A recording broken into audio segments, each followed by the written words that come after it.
Hi మామ, ఎలా ఉన్నారు? అందరూ బాగున్నారా? నేనైతే బాగున్నా మామ. ఇవాళ డేట్ వచ్చేసి 4వ తారీఖు జనవరి.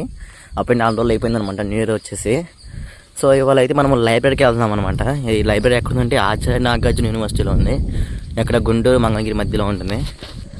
మనమైతే ఆన్ ద వేలో ఉన్నాం అన్నమాట. 1 కిలోమీటర్ ఉంటుందంట ఇక్కడ నుంచి. లైబ్రరీకి వెళ్ళి చాలా బాగుంటుంది అంటున్నారు. అక్కడికి వెళ్ళి ఎలా ఉంది ఇన్ఫ్రాస్ట్రక్చర్ అనేసి మనం ఇప్పుడు వెళ్తున్నాము, చదువుకోవడానికి వెళ్తున్నాము. ఇవాళ ఆదివారం కదా, అందుకనేసి 1 వరకు ఓపెన్ ఉంటుందంట. సో వెళ్దాం, ఎలా ఉంది ఏంటి అనేసి. అక్కడికి వెళ్ళి చదువుకుందాం 1 గంట వరకు. ఇక్కడ మా బామ్మది ఇక్కడ చదువుతున్నాడు. చూడండి ఎంత హాస్టల్ ఎంత బాగుందో. హాస్టల్ అసలు చెట్లు చాలా పురాతనమైనది, చాలా పెద్దది యూనివర్సిటీ మొత్తం. దాదాపు 300 ఎకరాలు అంట బాబోయ్. ఇవాళ అయితే మనం ఓవరాల్గా ఆధార్ సెంటర్ నుంచి జాబ్స్ పడ్డాయి. దాని మీద మనం ఒక వీడియో తీస్తున్నాం అనమాట. అప్లికేషన్ వీడియో కావాల్సిన వాళ్ళు ఒక వీడియో దీనికి షేర్ చేయండి, సబ్స్క్రైబ్ చేయండి, అలాగే లైక్ చేయండి, అలాగే కామెంట్ చేయండి ఎవరికైతే కావాలో. జై హింద్, జై భారత్.